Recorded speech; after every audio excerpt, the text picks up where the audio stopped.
tal amigos de las redes sociales? ¿Cómo están? Como siempre es un placer saludarlos. Y oigan, en los últimos días han ocurrido dos sucesos que nos han recordado el México en el que vivimos y la falta de acción y la omisión por parte de las autoridades mexicanas respecto al tema de la extorsión o el cobro de piso.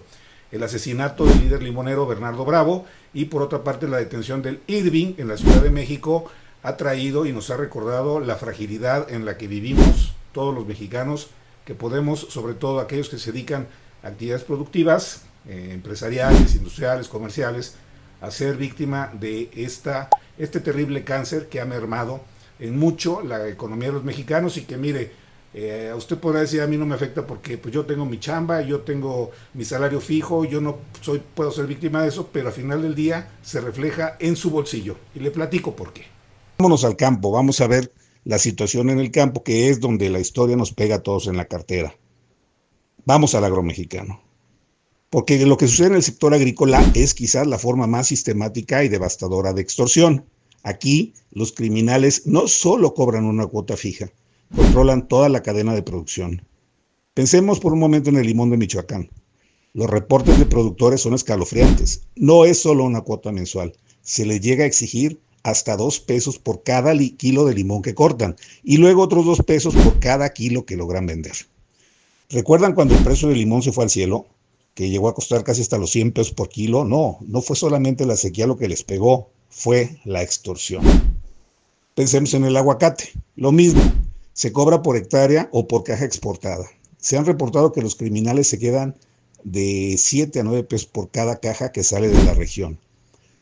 Es así que el secretario de Gobierno de Estados Unidos, Marco Rubio, ya ha puesto este tema de la extorsión a los aguacateros en la mesa de negociaciones con México. No se detiene también ahí. En el Estado de México, Guerrero, se controla la distribución del pollo y el huevo. Los grupos criminales deciden quién vende, a quién le compran y a qué precio. Se estima que solo en el Estado de México la familia michoacana obtiene 4 millones de pesos al mes solo por extorsionar a pollerías y tortillerías. Incluso te obligan a comprarles a ellos los insumos como el fertilizante, el forraje, eso sí, a su debido sobreprecio. ¿Y todo esto qué significa para ti, para mí, que vamos al mercado? Significa que pagamos un impuesto criminal sin saberlo. El Consejo Nacional Agropecuario ha sido muy claro. Entre el 10% y el 20% del precio final que usted paga por estos alimentos viene del costo de este impuesto de la extorsión. Algunos análisis como el de la UNAM han advertido que la extorsión en la producción y el transporte puede llegar a disparar el precio de los alimentos hasta en un 50%. Es lo que se conoce como la inflación criminal. La próxima vez que vayas al supermercado y te sorprendas por el precio del limón, del pollo, el aguacate, la cebolla, recuerda esto. El cobro de piso no es un problema aislado de los dueños de los negocios. Es un cáncer que ha infiltrado nuestra economía. No solo en un costo de operación, es un factor de inflación. Cierran negocios, generan violencia, pero sobre todo nos hacen pagar a todos un impuesto invisible que financia a quienes nos aterrorizan. El verdadero costo del cobro de piso es que el precio de la comida en México ya no lo fija el mercado nada más, sino lo fija también el crimen organizado. Extorsión, esta palabra que va más allá de un simple pagas y te dejan en paz, pero alguna vez nos hemos detenido a pensar cuál es ese costo real, no solo en los pesos que paga el dueño del negocio, sino en el costo que pagamos todos nosotros en nuestra seguridad, en nuestros empleos y también en el kilo de aguacate, de cebolla, de jitomate, de limón o de tortillas. Hoy desglosaremos el impacto que tiene la extorsión en la economía en México. Empecemos por lo básico. El cobro de piso es una extorsión del crimen organizado.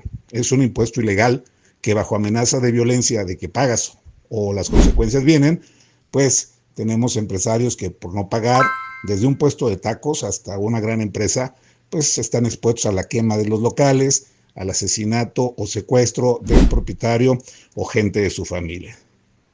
El primer impacto y el más obvio es el económico, ya que el empresario en México, las micro, pequeñas y medianas empresas, pues que son una parte fundamental, un motor fundamental de la economía en México, pues simplemente no pueden pagarlo y muchas optan por cerrar.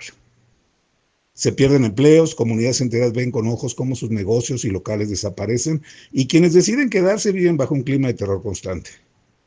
El problema es que la mayoría no denuncia. ¿Por qué? Por miedo.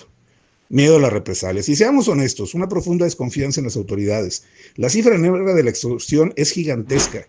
Se estima que más del 90% de los casos nunca llegan a una carpeta de investigación.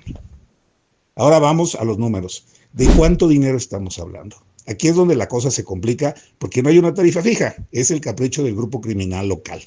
Para un pequeño comercio, una miscelánea, un puesto ambulante, una taquería, la cuota puede empezar en 500 pesos semanales o 2,500 pesos al mes. Pero si subimos a un negocio mediano, como un restaurante, una farmacia, pues las cifras se disparan. Estamos hablando de 30,000 hasta 50,000 pesos mensuales. Y esto no es solo la cuota. El INEGI, en su encuesta nacional de victimización de empresas, nos da un dato revelador.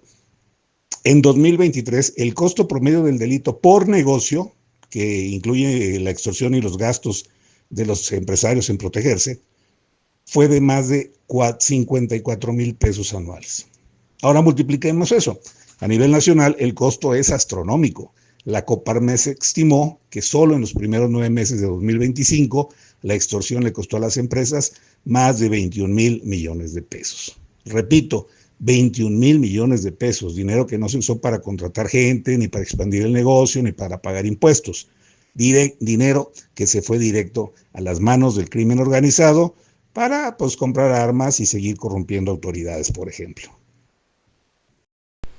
Y bueno, amigo que nos sigue a través de las redes sociales, pues estas son las implicaciones que trae el negocio sucio de la extorsión. Hay que recordar que en muchos lugares de México a los que no pagan la extorsión se les tablea, se les agrede, y bueno, eso pasa mientras nuestros políticos en México, que lejos de estar ocupados y preocupados por cómo contrarrestar este cáncer, se la pasan en cuestiones más importantes como estas. Años de trayectoria, bien hasta ahí. Escuche y vea cómo bailaron. Y los bailadores.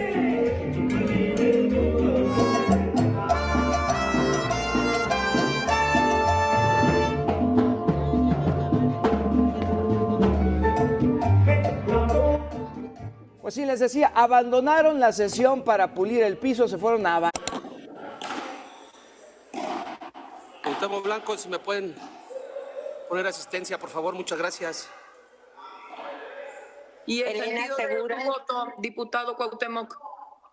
Muchas gracias. El sentido de tu voto, diputado. Diputado Cuauhtémoc. Está jugando pádel, no sabe ni qué está votando, Ya sé. Ya se Pon fue. atención, Cuauhtémoc. Anda acosando mujeres.